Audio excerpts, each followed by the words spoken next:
Hello and welcome back to the Atmosphere Electric. It's been a long while, but there's Fran, he's back, and here I am, Rich. How are you, buddy? Okay? Yeah, I'm all right. It's been a few weeks. A little bit of an extended break. What have you been up to? Anything? Surely you've been knee deep in England versus India, arguably one of the, if not best cricket, because I think we sometimes confuse entertainment for good cricket. Certainly one of the most entertaining series of cricket, probably since 2005 Ashes. I was going to say probably I think 2005 Ashes is the only one that beats it, but it was an unbelievable series. I got slightly frustrated with the Indian fans. I think quite possibly they're one of the most biased supporting fans I have ever seen. But the actual series itself, the cricket, the standard was amazing. It was just gutting from an England perspective, how they lost on the last day. And that's when you get to, I think it was, what was it, 300 and whatever for free, you shouldn't be dropping that many wickets No. from there. And I think a couple of people have obviously come out of the series with obviously, their heads held high and glowing moving forward, but there's a couple of people that probably won't get to play test match cricket again. And, for me, in that last test, Ben Stokes not being able to play was obviously a massive gap to fill, but Jamie Overton and Jacob Bethel did not cover themselves in any glory, and it's going to be, I think, quite a long way back for either of them to ever get back in a test match squad. Jacob Bethel's got a chance, hasn't he? Because he's quite clearly talented, but I think that's put to bed the argument of Pope or Bethel. Quite clearly, Ollie Pope is miles ahead, firstly in experience and handling match situations, but also just as a general batsman at the minute, he's got far more about him and he's played a lot more cricket. So I think that, like you said, that argument has been put to bed. Jamie Overton was a random selection anyway. I think that quite possibly got the wrong Overton if they're going to select one of them. But I don't think you'll ever see him in a test squad again. I don't think he's of the level, and two, his performance in general wasn't good enough. I think you've got other, especially from a bowling perspective, you've got Matt Potts who should have been selected. There's other players. You've got Rayan Ahmed who's been flying with bat and ball. There's multiple other selections that will be made going forward. And I agree with you. I don't think you'll see Jamie Overton. Bethel, on the other hand, I think will get more shots. Yeah, even Liam Dawson, who's, for me, it looked like when they picked the team, they were trying to bat as deep as they can to give them two results, one of them being the draw, obviously, which wins the series. And of course, the idea being that you might be able to bowl them out without. For me, Liam Dawson was the glaring omission. Like, I know it wasn't good, but, Old Trafford was not particularly favourable. But Liam Dawson's quite handy with the bat as well. So why you drop him for that test to go with no recognised spinner? And like you say, yeah, I just thought the selection was the issue for England. But like you say, what a series. And probably, if we're being honest, over the course of the 5 games, probably a fair result because India probably shouldn't have been 2-1 down. I think 3-1 would have actually flattered England. Oh. However, to get so close to 3-1 and almost throw it away was the gutting part. But yeah, I think 2-2 was probably fair, to be honest. I don't think India, based on some of the performances they've put in, didn't actually deserve to lose some of those test matches. So 2-2 was probably fair. And I think it sort of revived test cricket again. It seems to happen every single year. We get a good series, or, the cricket comes in and it gives sports fans something else to watch, because you said there has been a bit of a lull, which is why we've not done the pod for a while. There's been a bit of a lull, hasn't there, around football and transfers, and I think people are starting to lose interest. So the cricket coming in at that time and then having that level of performance and entertainment, I think has been brilliant to give people a different alternative. Yeah, the issue is that it's between two nations that are already kind of engrossed in Test cricket. The problem we have in cricket is that realistically, outside of India, Australia and England, there's not a huge amount of interest. You don't get full houses. Again, even to see the 5th day when there was only going to be 35 runs needed, almost full, England as a country is just absolutely sport balmy, aren't we? We'll watch anything and anybody. Like that could, even the South Africa Australia Test series final was held in England because they know they're going to be able to pack it out. I just don't think that that's going to drive more bums on seats in Bangladesh, New Zealand. I think the sport is going to struggle in outside those 3 countries.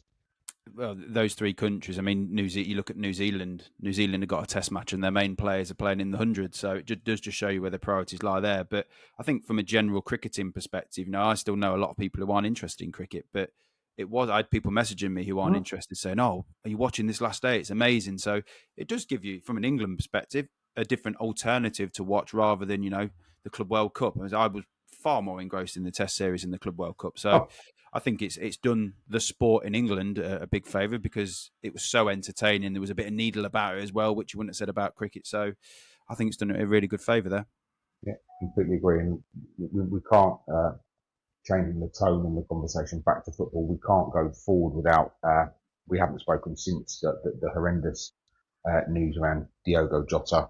Uh, it's been a good few weeks now, but it feels like a lifetime ago. And it's one of the moments, isn't it, that when you found out, you'll always remember where you were when you found out the news about Diogo Jota. And of course, just want to, we're not going to be able to do it justice like some of the great work that some of the football teams have done, but just to say that we still remember, and we hope that the family and friends are finding a way to get through this process, because obviously terrible news.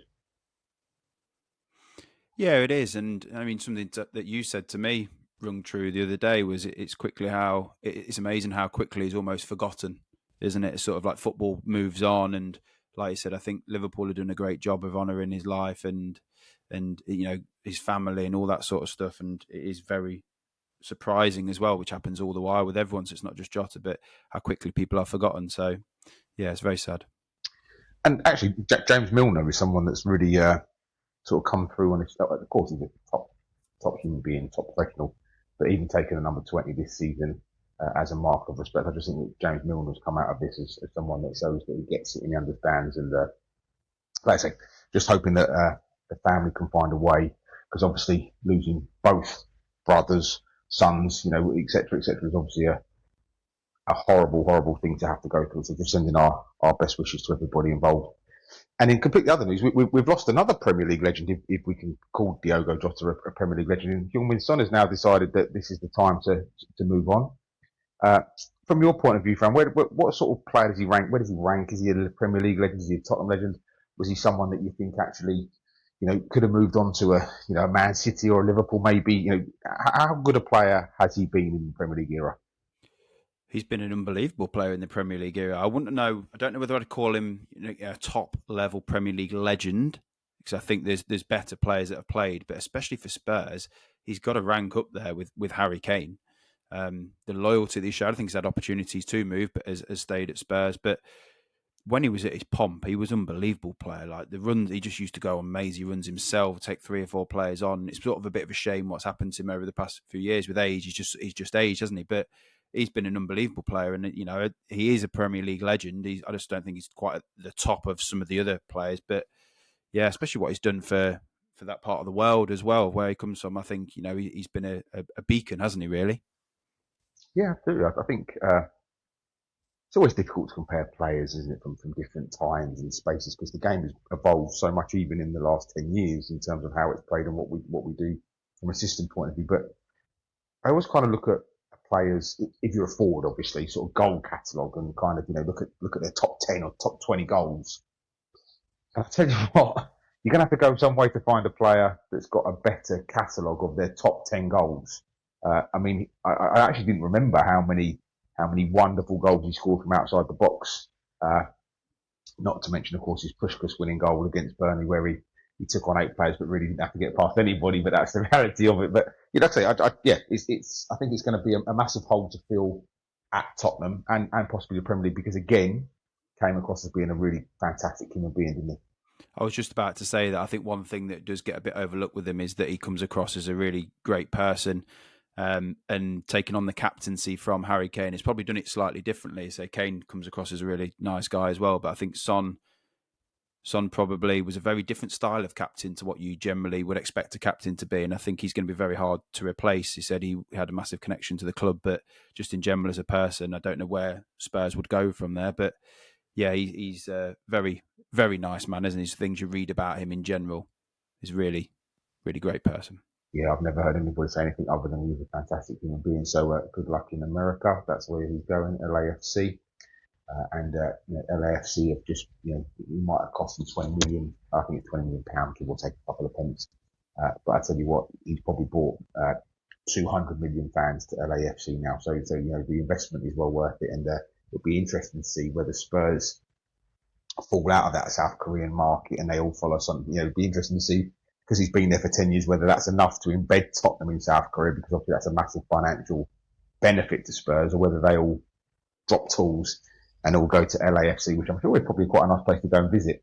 So yeah, that'll be an interesting financial outcome from it, but we wish him all the very best in the next stage of his journey. Now, this time of year, obviously the Premier League is still a couple of weeks away.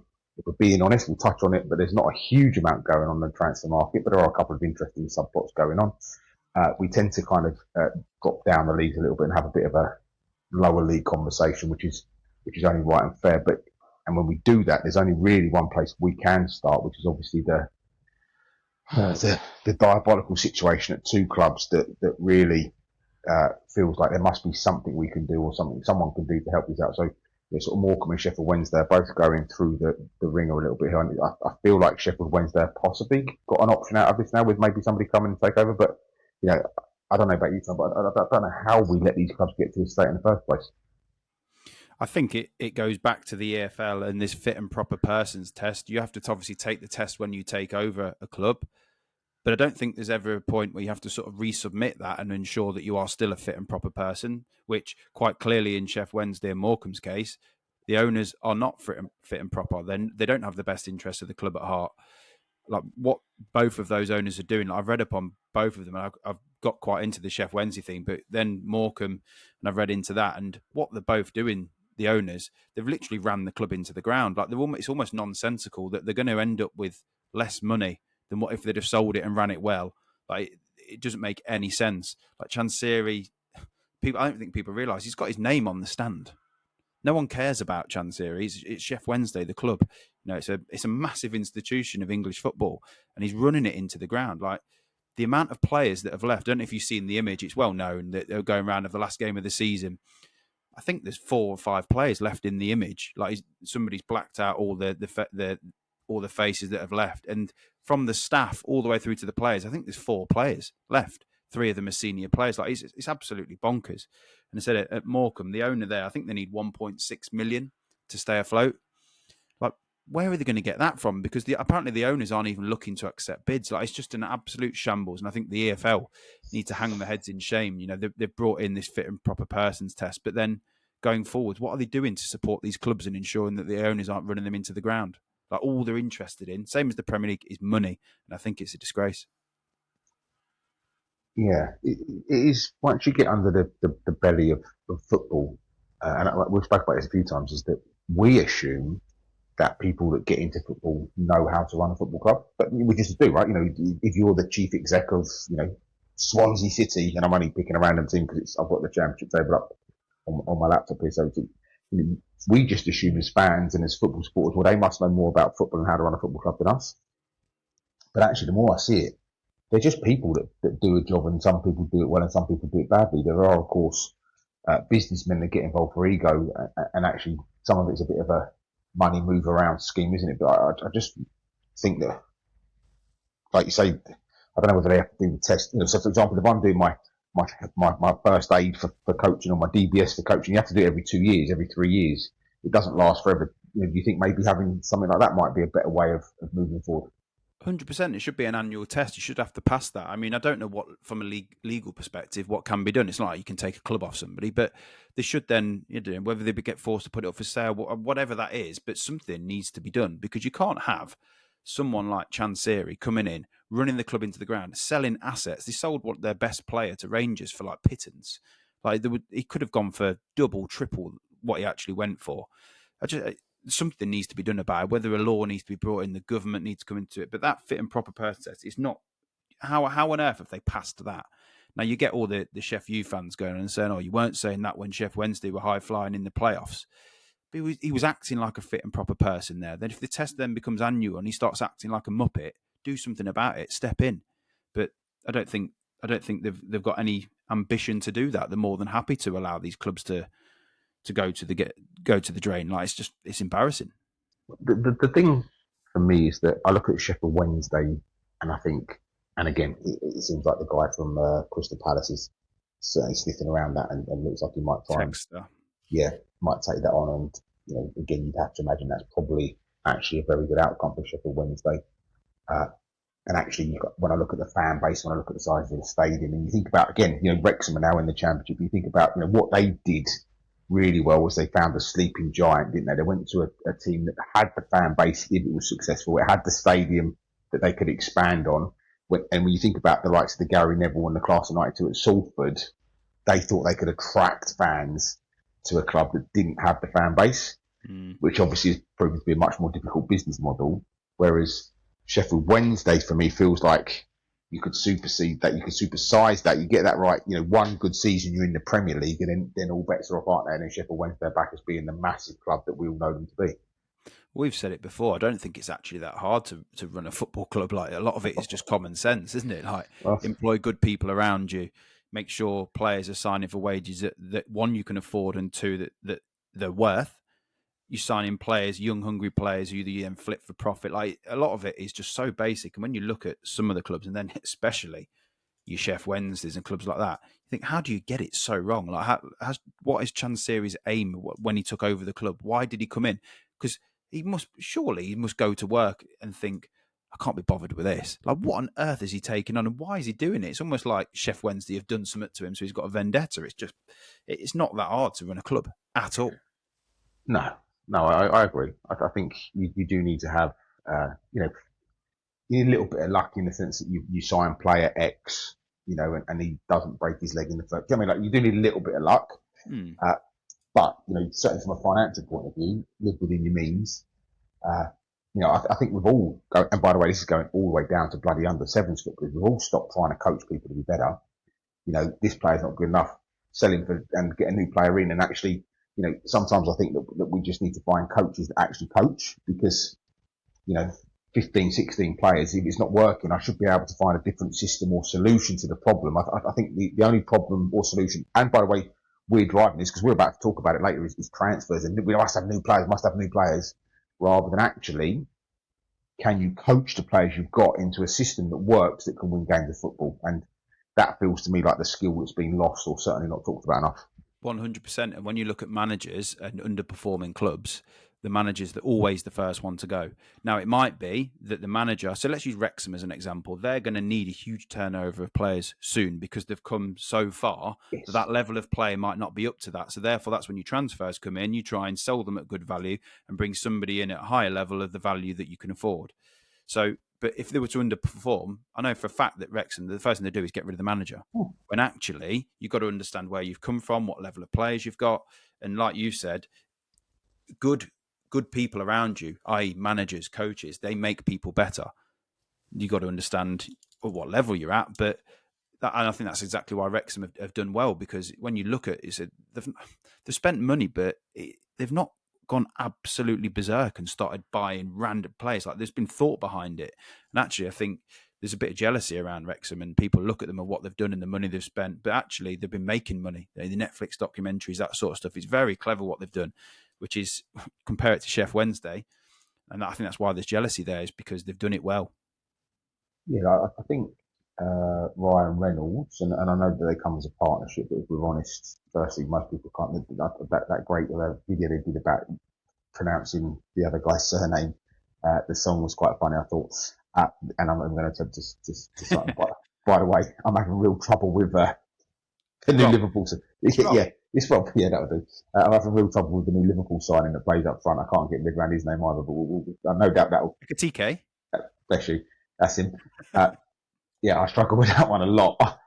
But what Ryan Reynolds has done is he understands how to tell a story that brings a commercial return off the back of it, and whether it's through his wit, because the adverts he's quite happy to be self-reflective and poke fun at himself, isn't he? He's one of the best marketeers going. Correct. And so he needs to be studied, and when if you're looking for tech right now, you'd go Elon Musk as being the trailblazer. If you're looking for how to bring content into driving brand awareness, you want to go and look at what Ryan Reynolds has done across the board, by the way, from his movies, from all of his companies.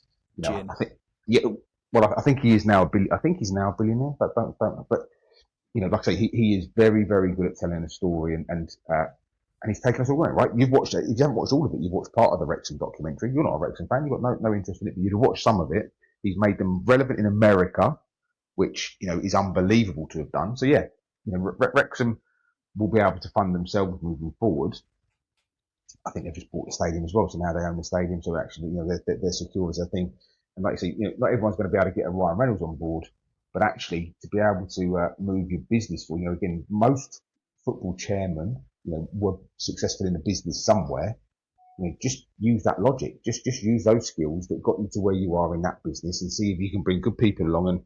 And I think we've said the word people probably 17 times now, but ultimately, I think ego gets in the way of far too many people. And by the way, I'm talking about down to step 5 and 6 in football. I'm not even talking about just at the championship. Right the way down the ladder, people get a little bit of power, and I think they're more important than they are. The further down the ladder you go, the more people are important. I think, as I said, when you're a Premier League club, sometimes you can spend your way. I know United are a bad example, but you can spend your way out of it. Really, you can go and get good players to replace bad players. But when you're a lower league club and you haven't got the funds, people are the most important thing. Always. And so I think, to kind of wrap this back in, we spent a lot of time talking about Sheffield Wednesday, and as I said, I actually think that they're going to be okay. The one I worry about is Morecambe. I don't know where they're going to get. They've got to the 20th, haven't they, to provide funds, or they're suspended from the EFL. Yeah, I just hope that whether it is GoFundMe or crowdfunding or whatever it is, that people come together and actually.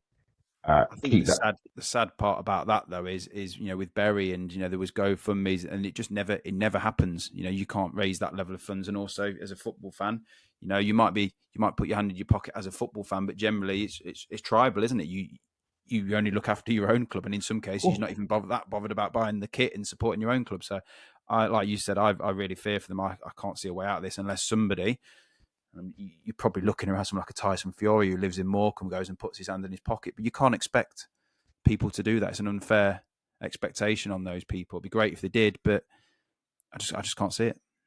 You must have. I must admit, I bet Tyson Fury wishes he lived somewhere else right now, because the amount of grief he's getting for something that, in reality, on paper it makes perfect sense, doesn't it? But why? He shouldn't have to put his hand in his own pocket. I mean, I think he's a United fan. He lives in Morecambe, but he shouldn't have to. It's an unfair expectation. It'd be great if he did.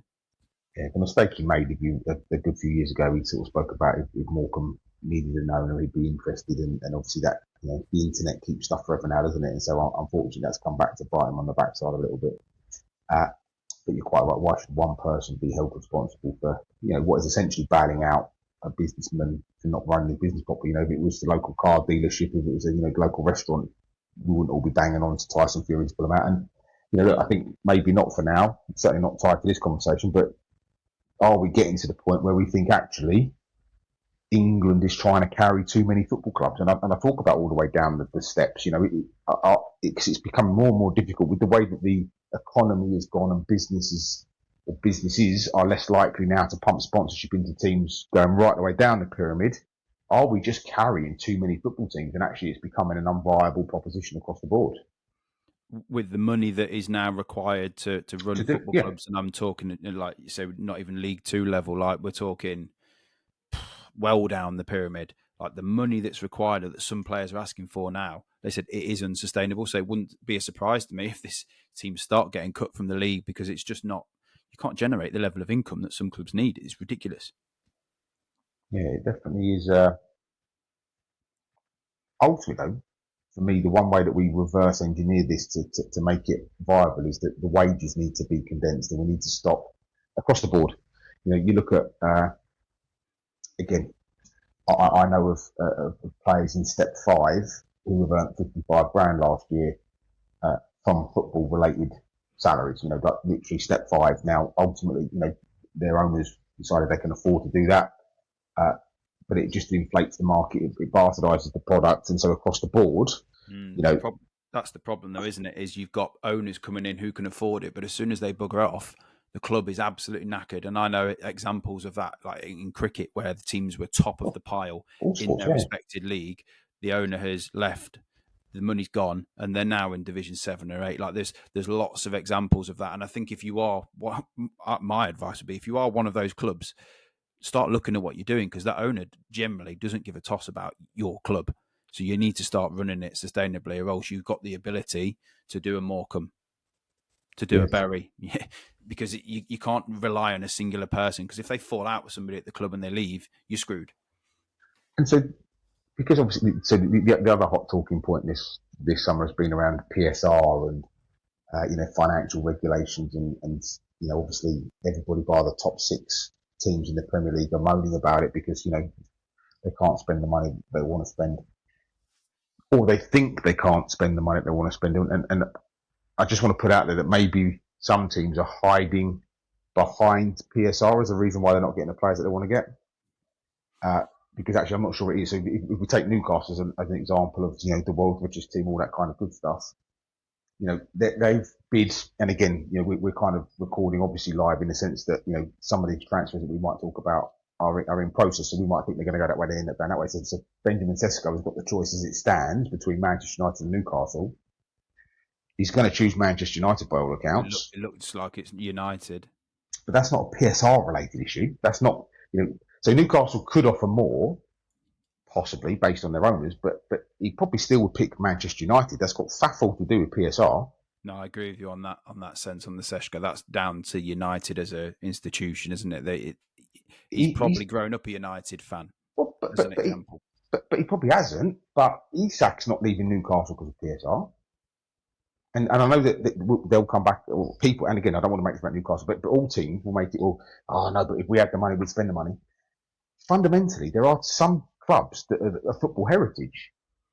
Now, Newcastle's football heritage to Newcastle, Manchester United's football heritage to the globe. Like, if you go around the world, you bump into Manchester United fans. I think this is it. So I do believe there's an issue with PSR because I think it does mean that middle or the chasing pack just cannot compete, and therefore you're sort of priced out of it. However, I think they've got to almost temper their targets a little bit more, and when they're competing with these top clubs like your Manchester United, I know they're not a top club technically where they are, but historically and everything about them, they're one of the biggest clubs in the world. And when you are competing for players, 9 times out of 10, you're probably going to lose. However, if they were competing for, an Ekatike, which I know then Liverpool came in, it's the same situation, but they've got to start identifying players and getting them over the line and stop trying to go after these top level players. A bit like what they did with Isak, is almost go for that level below, develop them and get them to that point of where you can sell them. And then once you've started winning trophies regularly, you then start to come into a conversation where you're competing with the United. So I think in this current season, Newcastle are probably just getting ahead of themselves of where they're currently at. But I think it's really important that we separate the two conversations, because I played football a billion years ago, right?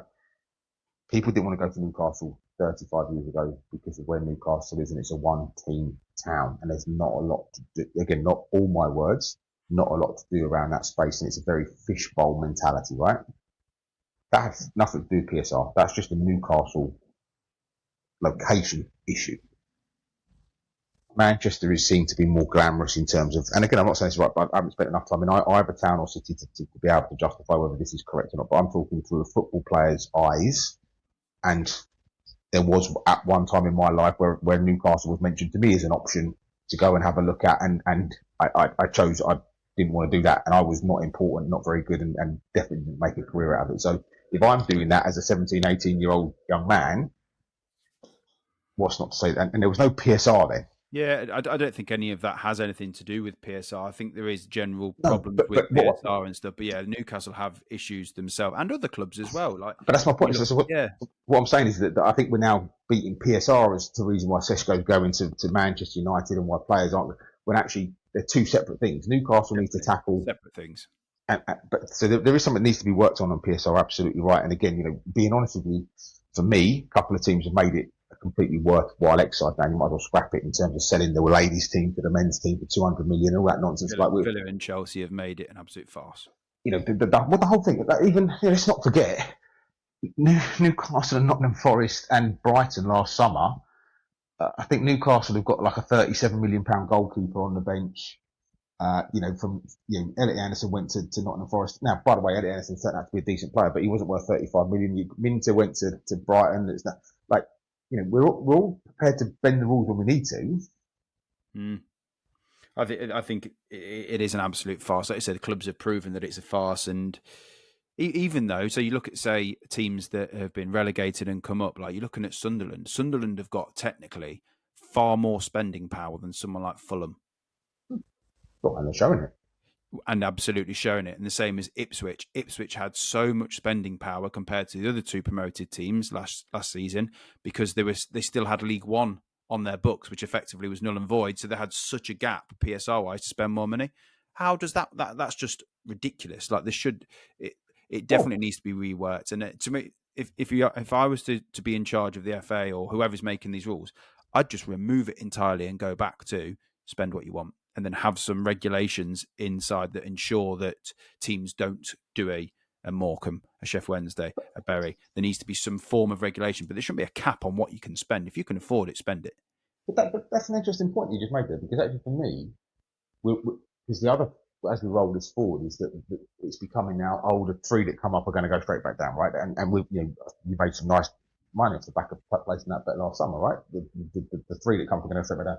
Shouldn't they have a benefit, some wiggle room to give them an opportunity to try and spend to stay in the league, to make because otherwise we're going to go, the top three are going to win the league, the bottom three are going to get relegated, and the rest of you fighting out for the irrelevance. You take those three last season that got promoted and came back down. I mean, the owners aren't poor, so if there hadn't been regulations there, they could have gone wild. But I'd probably Ipswich went and spent money. The problem with all of them was they spent it badly. But from an actual financial perspective, none of them are poor. So I don't think the regulations, the regulations there just ensured that they couldn't spend too much money, really.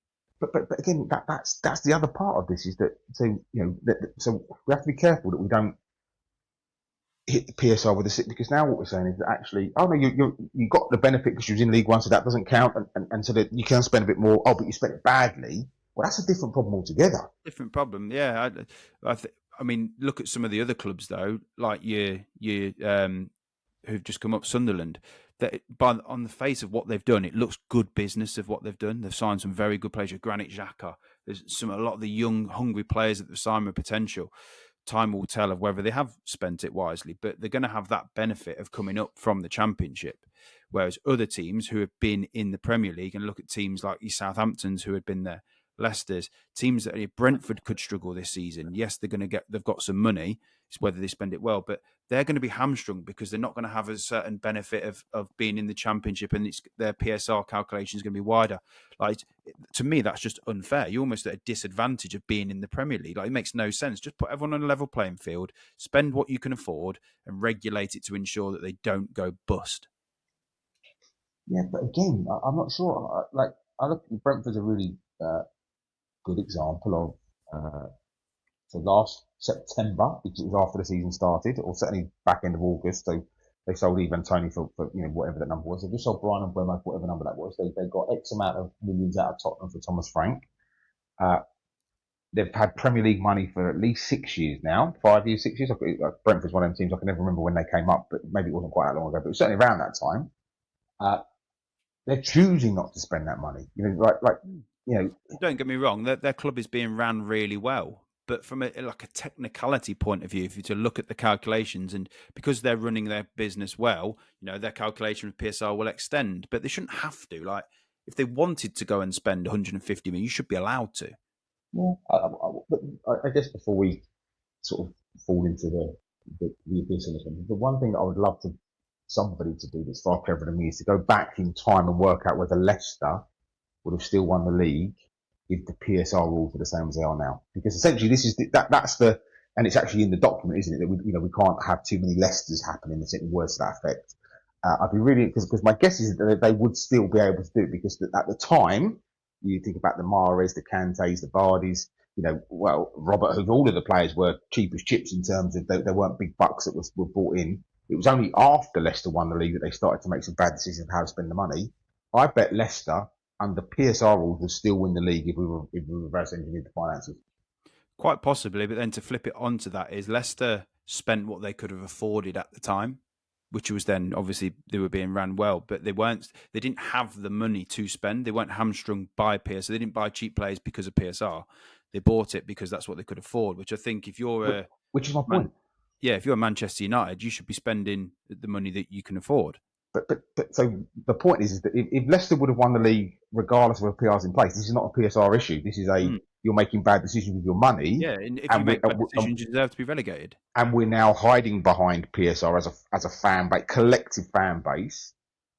Whereas actually, if you get the right manager with good players and the right system, and you coach them well, and obviously Ranieri was like, keep a clean sheet, you get a pizza or something. It was pick whatever it was. I can't remember whether it was win a game or keep a clean sheet. But he did the great thing. Martin O'Neill was always famous for doing this, right? You know, he'd come into the change room 5 minutes before kick. I hadn't seen him all week. Win today, and you get Monday and Tuesday off. You know, that was Martin O'Neill's coaching. He didn't see the players. He was never seen. Rock up 10 minutes before kick off. Win today, you get 3 days holiday. You know, see you on Wednesday. And Ranieri had that right. My point is that we're starting to get so deep into the detail now. I've seen video. I saw a 5-minute video from Newcastle fans talking about how, you know, they're being hamstrung. If you get the right players, right manager, right system, you can still win games of football. They should be targeting teams that are in the rung below them and taking their best players. What United used to do years ago. That's what they should be doing, rather than competing with the teams who are looking for top play. Go and take somebody else's forward who they can't compete with. Listen, I remember us talking on here before Gokares went to Sporting Lisbon. We said someone should take this lad from Coventry because he's banging goals in, right? There's players out there.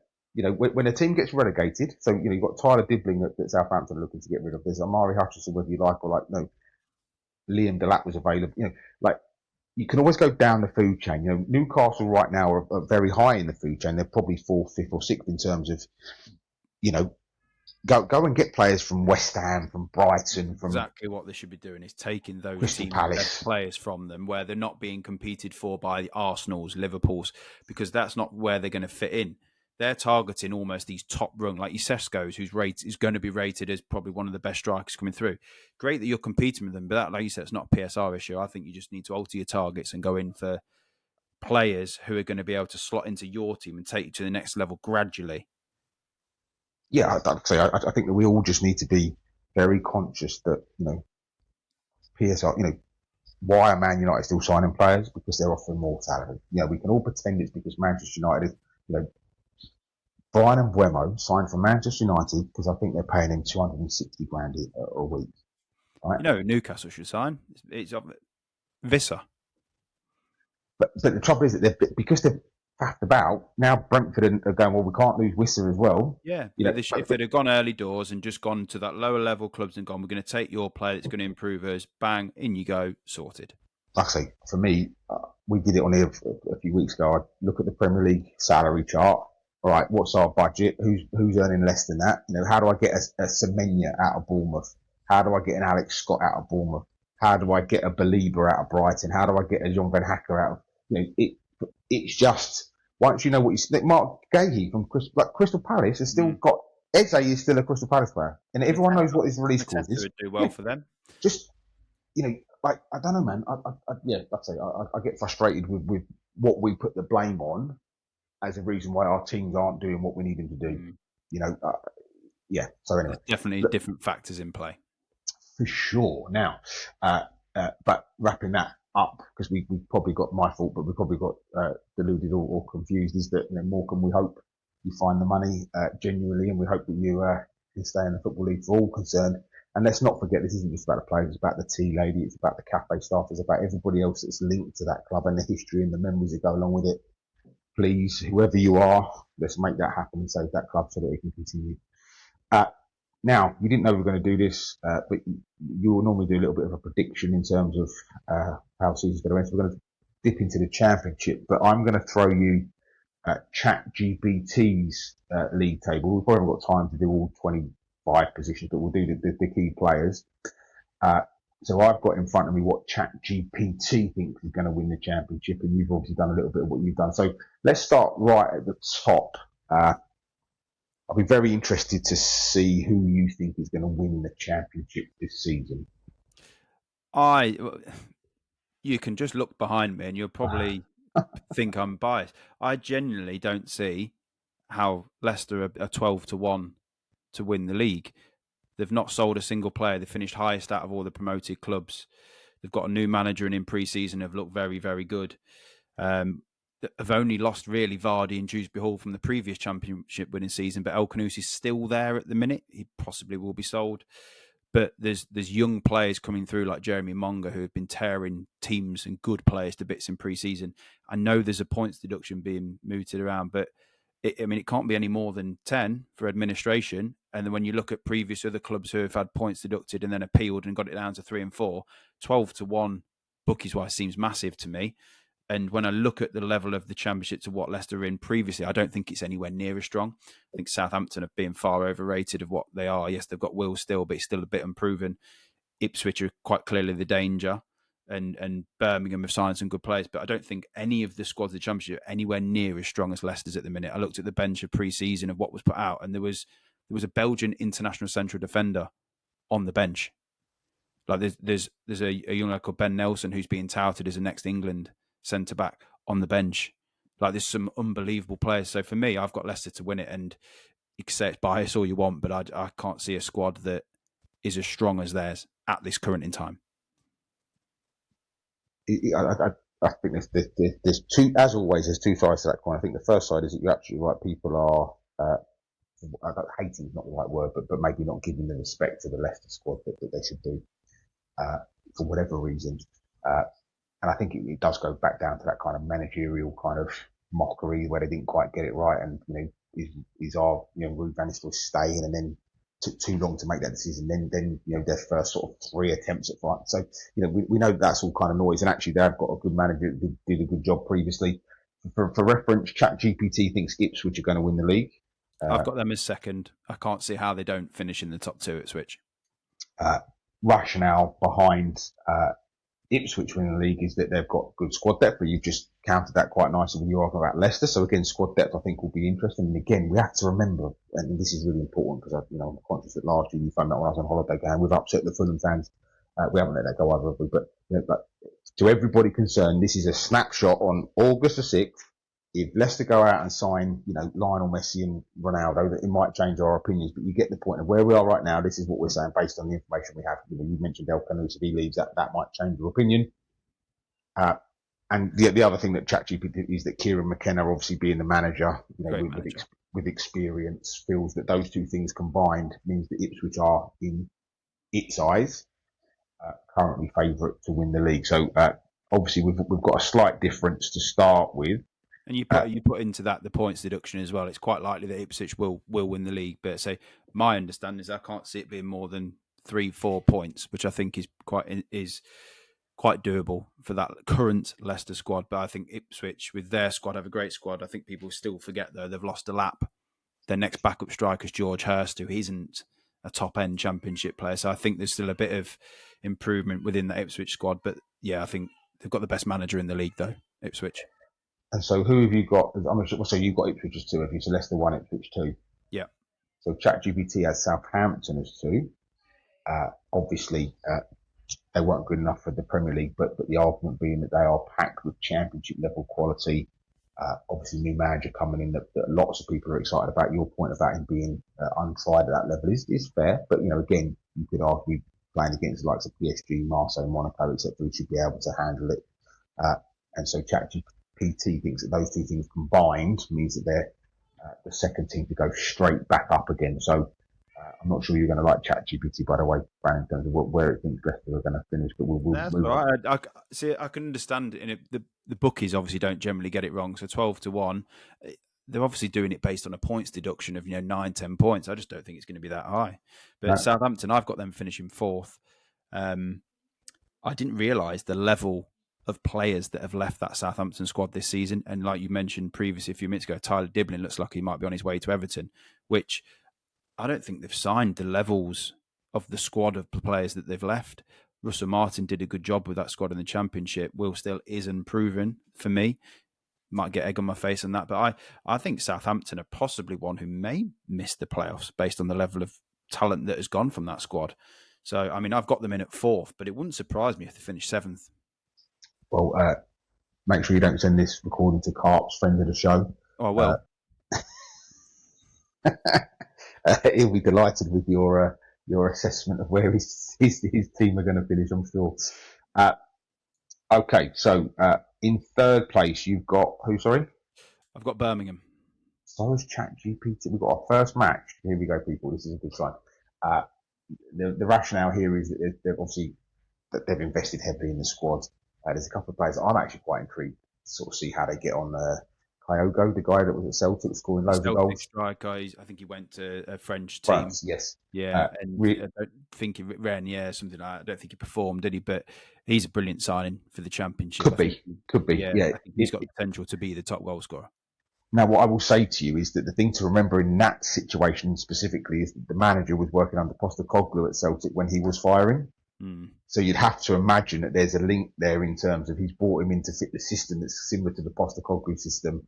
That means that he could absolutely pop, and it might be an outside shout if he stays fit for top goal scorer in the league, because if they do play to his strengths, I think that could be a real. So I'm very interested to see how he gets on, because again, I think it's always interesting to compare leagues, and I know you can't do that because time moves on, but I'd be interested to see if he starts, to be honest, because they've obviously got Jay Stansfield in that team, who they spent £15 million on, and is rated really highly, which I'm still yet to be convinced by him. But I mean, they may play two up front. I'm not sure, but yeah, it'd be interesting to see the starting lineup. I mean, it's a great first game of the season as well. Birmingham have got Ipswich on Friday. Yes, so it's a great first game.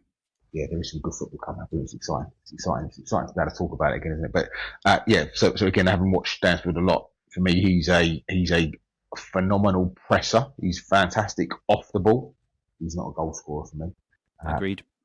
And I know that's really sweet, but I've watched whatever 6, 7 full games with the kid. I absolutely love his enthusiasm, his energy. But for me, if you want someone to put the ball in the net, he is not your man, and I think he might get found out at that level. And I think Birmingham at the time, with the new ownership, had money. They wanted to make a wow, or they wanted to make an impact. They wanted to kind of do something to get the fans excited, because again, you need to tell the story. And I think if you could rewind time, I think they would probably not sign him again, if I'm being honest. But again, I haven't spoken to anybody, but that's my interpretation. But it was an important statement at the time, because it got the fans believing that we are back and we are moving up the league, which, to be fair, they have done. In fourth, you have. Was that fourth? Sorry. Yeah. So fourth. It's fourth. I had Southampton. Okay, sorry, you did say that. My apologies. We've got Sheffield United here for ChatGPT. I know they've just lost Keith Moore, but I wouldn't say that he was necessarily a starter. They've lost William Brewster as well. They've also just lost Ahmedzovic, their main centre half. And they've obviously lost a lot of loan players from last season and the manager. So I've got Sheffield finishing 7th. I don't think they're going to be anywhere near what they were last season. I think they almost shot the bolt last season, and it's going to be a bit of a rebuild job for them. So losing Ahmedzovic is massive for them. He's quite possibly the best centre half in the Championship. Who's their manager now, sir? I should know this. Do you know what? I don't know. Who's taken over? Hold the line for that. Oh, Ruben Sellers. Ruben Sellers, yeah. Okay. Yeah, I mean, he's sort of been around the block a little bit, isn't he, in terms of always seems to do a good job without getting the results that's needed. It'd be interesting. I think fourth might be a little bit high based on, like you said, bearing in mind in my list on this side, there's still been no Leicester as an example, and a couple of other teams. That's why when I look at, say, the odds, and Leicester are 12-1, I think Sheffield were like 5-1, I just think that is completely wrong. Yeah. But again, that's where, hopefully we can make some money. And again, at 12-1, even if you put Leicester in top 4 or something, there'll be some... To be promoted, they're 9-2. Yeah, so there'll be some value in there, won't there? Yeah. So in 5th place, so what we'll do is we'll do the top 7 or 8, and then we'll go to the bottom 3, and then we'll move on. We're not going to do the whole league, because obviously we'll be here forever. But in 5th place, you have... In 5th place, I've got Coventry. Interesting. Okay. Don't think they've lost too many of their big names from last season. I can't think of... I don't think they've lost a single player. From what I know, they've still got Hadji Wright up front. They've still got some good players in behind that. I don't think they've lost a single player. And obviously Frank Lampard is still there, who did a good job last season. I can see that they've got the potential to perform well this year. I mean, when you talk about sliding door, the only thing to think about for me is that sliding door moment of Coventry, not completely, but certainly outplayed Sunderland over the 2 legs for me. And that last gasp header at the Stadium of Light. That moment that then they go on to win the playoff. But now look at what Sunderland's done. Now they've gone up. That moment of God, what could have been, could come back and haunt. That could take quite a lot of getting over. I think if Sunderland had lost the final, it wouldn't have felt quite so bad. But the fact that Sunderland are now in the Premier League, like I don't know, I haven't spoken to a Conference fan, but I bet that is absolutely burning them inside.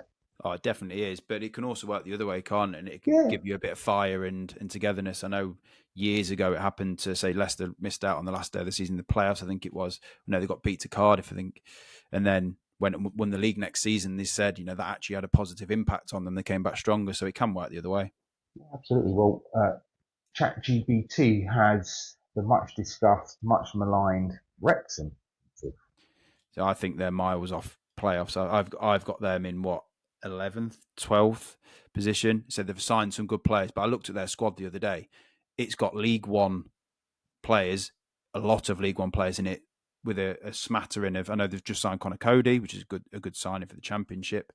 Kiefer Moore is a good signing. So they've got a smattering of players who are good Championship players, but they've also got these League One. Yes, I know they got promoted with those players, but when I looked at their 11, I thought, oh, that's not like compared to Birmingham as an example, who have also come up. I thought Birmingham's 11 looked far stronger than Wrexham, so I don't think they'll be anywhere near the playoffs.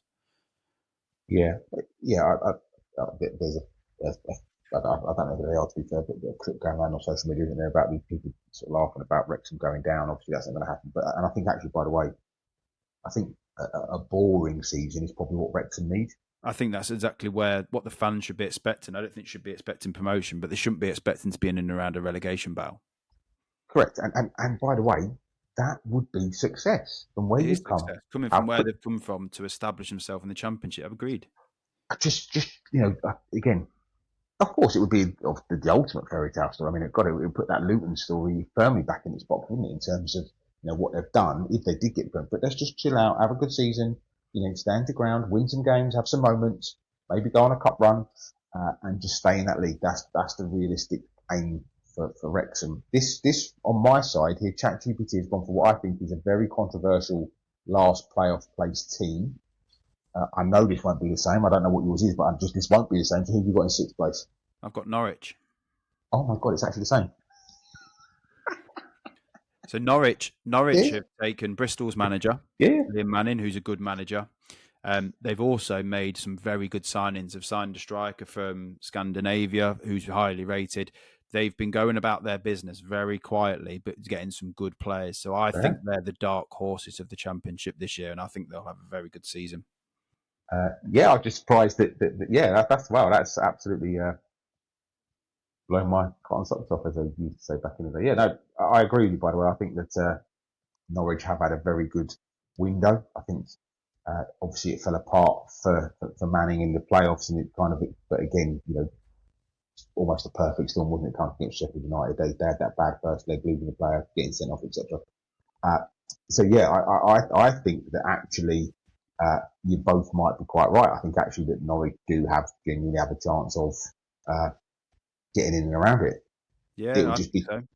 it would just be interesting to see whether they can. The one thing I would say is that last season, Liam Manning felt like they kind of huffed and puffed and then run out of steam at the end, a bit like a Bielsa team that kind of they brilliantly up until the last sort of 3-4 weeks of the season, and then they're all shattered and knackered, and it all kind of falls apart. And I remember watching them play Leeds just before the playoffs, and they got absolutely rinsed. Mm. But yeah, I think it's going to be very interesting, and he'll learn from that. If he's got anything about him, he'll learn from that, and obviously maybe play a different way and look at a different way. So He's been very back a bit interesting. more there, though, hasn't he? It's almost like Yeah, Bristol needed almost a couple of players to come in January to supplement what they had. Whereas here, it looks like he's almost adding to what they had. They weren't a bad outfit last season, Norwich, but then they've gone and gone bang, bang, got a few players in. So it's almost like he's going to have that squad that may be able to last the season.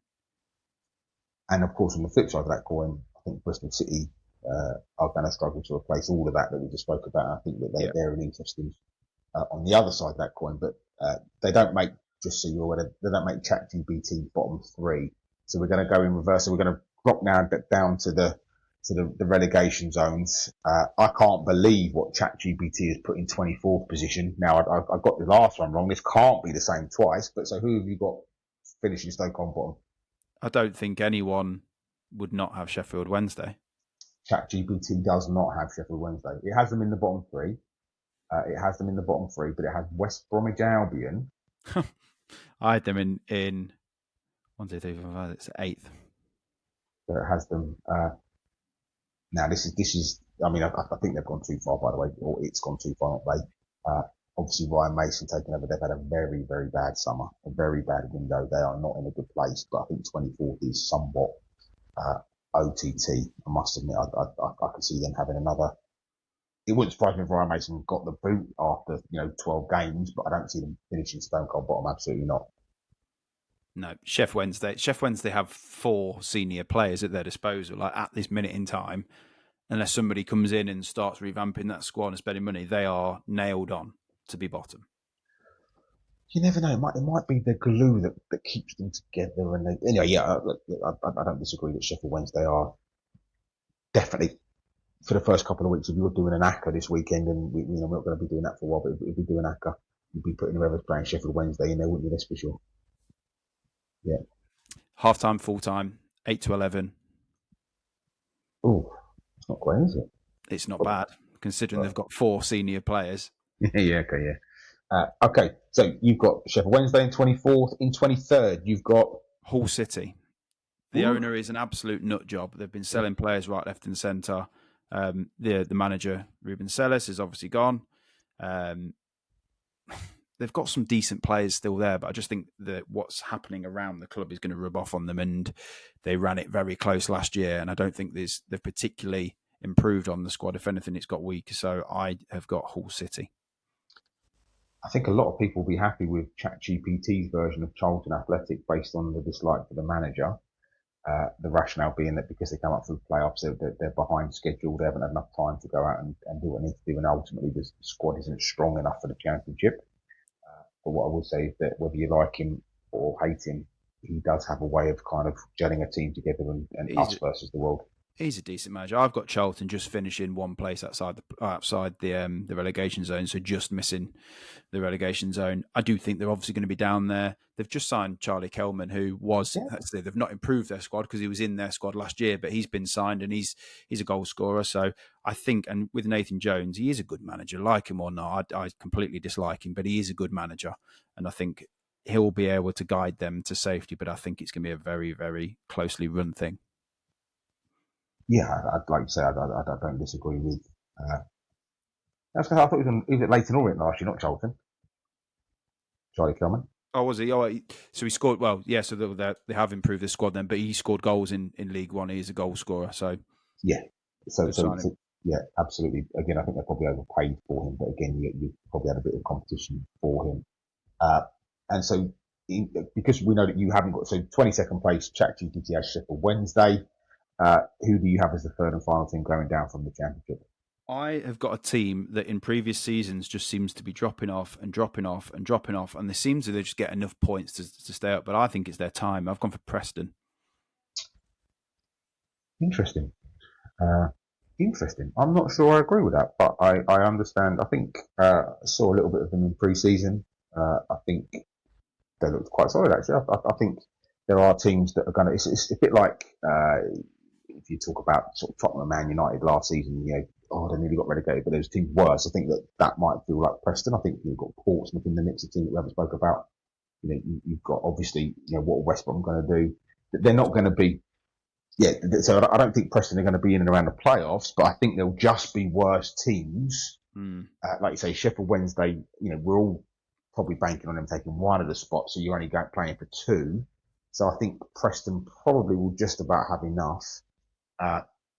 But the one thing I will say is that the championship is always exciting. There's always twists and turns. There's always going to be a big team down there. I heard a stat that in the championship, I think it's the past 3 seasons, the 3 promoted teams have all stayed up every year.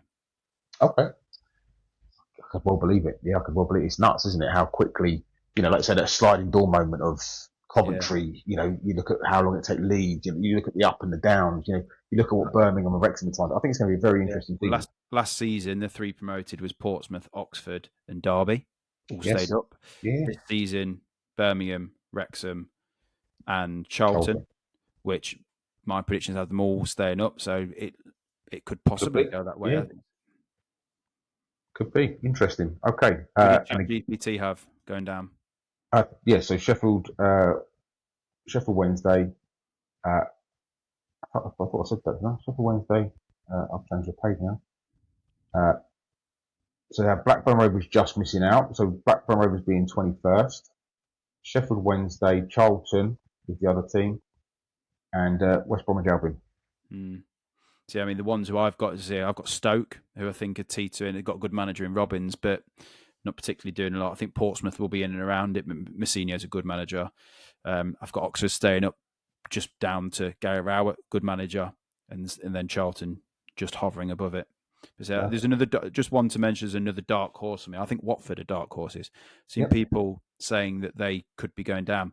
They've signed some good players. They've signed the Australian lad from Bayern Munich on a permanent as well, and he looks a serious talent. So I think they'll actually be, like Norwich, a bit of a dark horse for the Championship. Yeah, absolutely.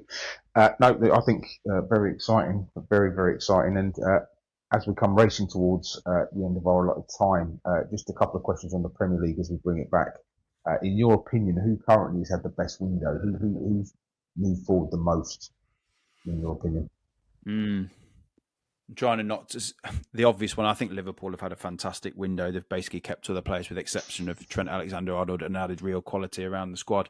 But I'm going to go a bit. I think I'm going to go for Sunderland. I think from what Sunderland have done, I think when we last initially spoke, their squad looked miles off it. But when you look at the additions that they've got and some of the players they've got, to take it from guaranteed bottom to now, I've seen some of their fans predicting 8th and 9th, that it's not that good, but I'm going to go for Sunderland. I think they're giving it a real go with actual strategic thinking of the players they're signing. They're not just been signing has-beens and what other teams have done when they've come up. So I'm going to go Sunderland. I think I'm going to give them the window so far.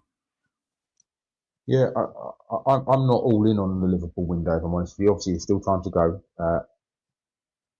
I'm not as all in as some people. I think they've still got some gaps. I think they still need some players. Unbelievable to say, and I'm not sure Isak, by the way, is one of them in my opinion. But again, he's a fantastic player. But I think they've got a couple of gaps, and I'm not sure that Frimpong is going to be. I'm not even sure Frimpong's going to be a starter. If I was picking a fantasy team, I'd have Conor Bradley, and they're currently over Frimpong, personally. And I think both Arsenal and Manchester City have also had equally as strong windows. I think for some reason everyone's kind of forgotten about Manchester City, like there's some kind of, I don't know what's happened. Everyone's talking about Liverpool, Arsenal. For me, not only on the pitch but off the pitch, the relationship with Kolo Touré, Pep Reinders. I just think that actually Pep Guardiola looks like he's been reinvigorated as well. And they made some signing. Ryan Aït-Nouri makes him stronger. Shirky makes him stronger. That Marmoush is now embedded. Phil Foden looks like he's coming back to a bit of form. They can keep Rodri and John Stones fit. I think that they've gone under the radar massively, if I'm honest, which feels crazy to say. So then on the flip side of that coin, Fran, who's the one team that you're worried about? Not necessarily relegation, but in terms of their window as being a disaster. Who do you worry for? So, I mean, an obvious one, I worry about Burnley. I think from what they had coming up, they've lost players, and I can't recall them signing a player, with the exception of Kyle Walker, where I've gone, even Walker's still a bit of an unknown now based on his age. So I think Burnley are probably nailed on to go down. But from an actual sort of surprising point of view, I can't see how anyone can't be worried about Brentford. I think you've got to be worried about them. Manager who's never managed, fresh, going to be his first ever managerial game. Losing some of the players that they've had, and from what I've seen, I don't think they've replaced any of them yet. I've not even seen links to players being replacing sort of Mbeumo, and I expect Visser to go as well. I do. I can't see. He's almost down tools, hasn't he? And said that he wants to transfer, so they're going to have to get a new striker. Norgard's gone as well, new midfielder, captain. So to me, I think they're a great bet. I think they're like 3 or 4 to 1 to go down. I look at the promoted teams, with the exception of Burnley, and I don't think they've got worse squads and worse managers than them. So yeah, for me, Brentford. Yeah, the one that's going to go under the radar is someone that they've let go. And I'm not actually talking about the player about it. It's Ben Mee. When you just need. I know they brought in Jordan Henderson, so you're going to tell me that he's a cap. But for me, if I was Brentford right now, I'd want 5 or 6 captains. I'd want more than just. And for me, Ben Mee was someone that I feel that they probably could have held on for as a bit of a gesture. He's not got a club. He's not like they've sold him for money. I'm sure you could have kept him on a very sensible wage. I can't believe he's not gone anywhere. I can't believe nobody's picked him up. I think it'd been a great signing for some clubs, top end Championship or even lower end Premier League. Like I said, stick him in and around your squad. Great professional. Yeah, I think that I saw him on the telly the other day, sort of talking about where he wants to go. But the other thing that I would throw into exactly the same mix is Wolverhampton Wanderers. So just quickly, Sarabia, Cunha, Dawson, Ryan Aitnori, all left. Now I know that they're going to tell me that they've signed a couple of players from this John Arias from Fluminense, and they've signed a couple of but for me they are miles worse than they were last year, and they weren't that great last year in the end.